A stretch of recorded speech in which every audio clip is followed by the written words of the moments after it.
I'm trying to do things all for the right reasons, and those 18 guys over there have done things that I don't agree with, and it's a shame that it's come to this point. Should they be allowed to play Ryder Cup? No, if I had my way, no. What's the damage already done, do you feel, to the sport of golf? I think it's just ripped it apart at this point. And not to the game of golf, right? Golf as a game is massive, but men's professional golf is a very small part of that. But that's the world that I operate in, and what it's done to the world of men's professional golf is ripped it apart, which is unfortunate. If there is anyone who has really found their voice through all this, it is Northern Ireland's Rory McIlroy. The competing tour of LIV Golf, which hosts 2 tournaments at properties run by the 45th president. Nobody's gotten to the bottom of 9/11. The properties where he uttered this BS, where Marjorie Taylor Greene and Tucker Carlson take in the action. Plus,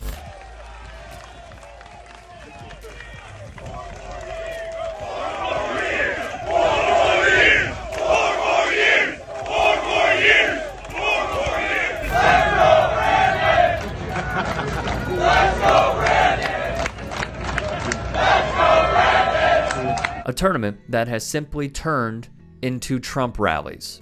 But wait. No politics in sports. Am I right? Isn't that what we heard from them?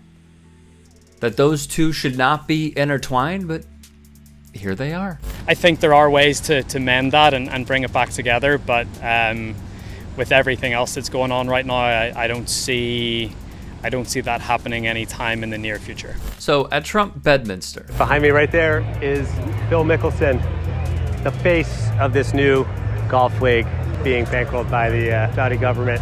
$100 million. That's all it took for him to come here.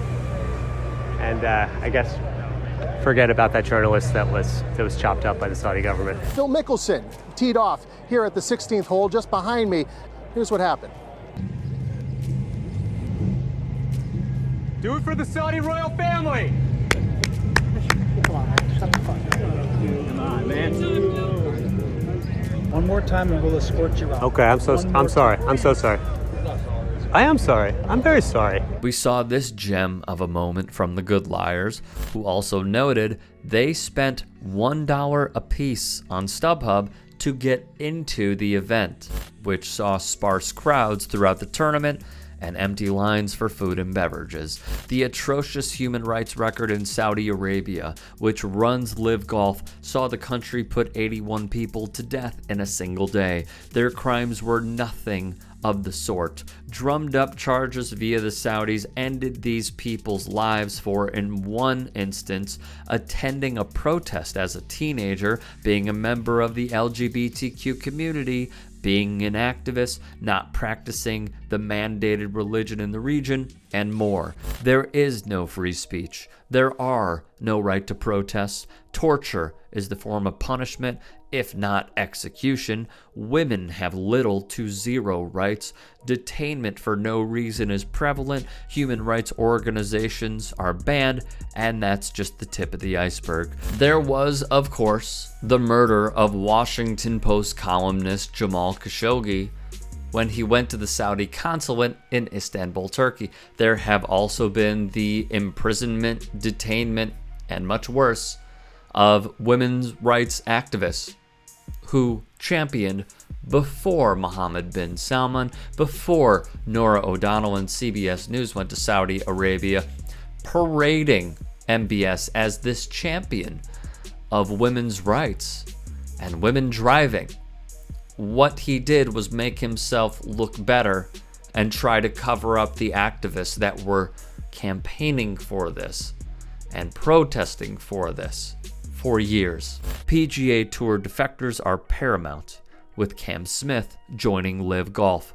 So Cam Smith now joins the likes of Phil Mickelson, Ian Poulter, Kevin Na, Graham McDonald, Lefty, Brooks Koepka, Lee Westwood, and others who are trying to help the Saudis sports wash their reputation. Before the BMW Championship 2 weeks ago, McIlroy participated in a meeting of top PGA players to discuss the threat of the breakaway LIV Golf Series, which is funded by Saudi Arabia's Public Investment Fund, or PIF, a sovereign wealth fund chaired by Mohammed bin Salman, the Crown Prince of Saudi Arabia. In response to the existential threat of LIV Golf, the PGA Tour has suspended anyone who has joined the breakaway series. On the DP World Tour, formerly the European Tour, however, the initial fine and suspension for 3 events handed to the LIV Golf players were temporarily blocked by a UK arbiter,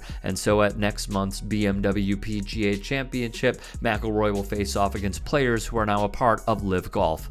Quote, "It's a hard one for me to stomach. The fact that I go over to play an event and 18 of those guys are going to be playing in the same field, I don't like that. That's not something that I really want to be any part of, but for me, just as committed as I am to the PGA Tour, I want to make that commitment to the DP World Tour as well." McIlroy also took a dig at LIV CEO Greg Norman when he won the RBC Canadian Open in June, his 21st victory on the PGA Tour. McIlroy made a point of noting that it was one more than someone else.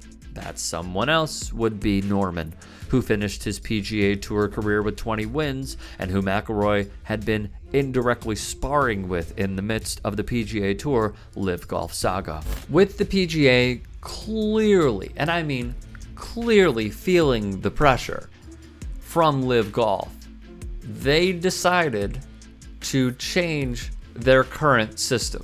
And here's how that went. The new measures will make the tour more lucrative for the tour's top players, while also providing more stability for younger players. The tour's top 20 players will commit to playing in at least 20 events, including the 4 majors and the FedEx Cup playoffs, which PGA Tour Commissioner Jay Monahan said will ensure competitive fields and a better product.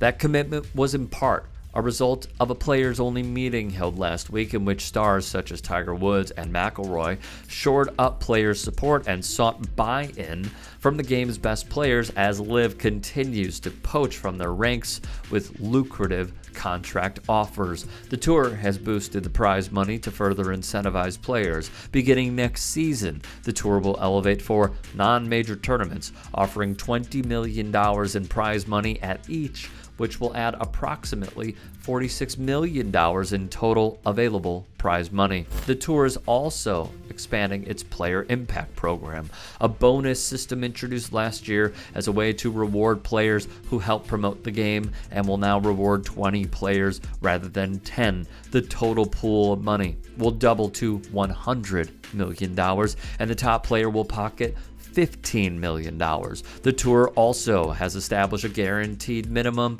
of $500,000 per player, money that rookies will receive up front. Non-exempt players will receive $5,000 for missed cuts and subsidized travel. McIlroy also announced a new venture that will bear at least some resemblance to the LIV product, which includes a team format and is targeting a younger audience. McIlroy and Woods this week launched TMRW Sports, which will partner with the PGA Tour for team matches that will be held on Monday nights beginning in January 2024. The events will closer resemble golf simulator competitions than traditional golf, with a promise of 18 holes completed in 2 hours.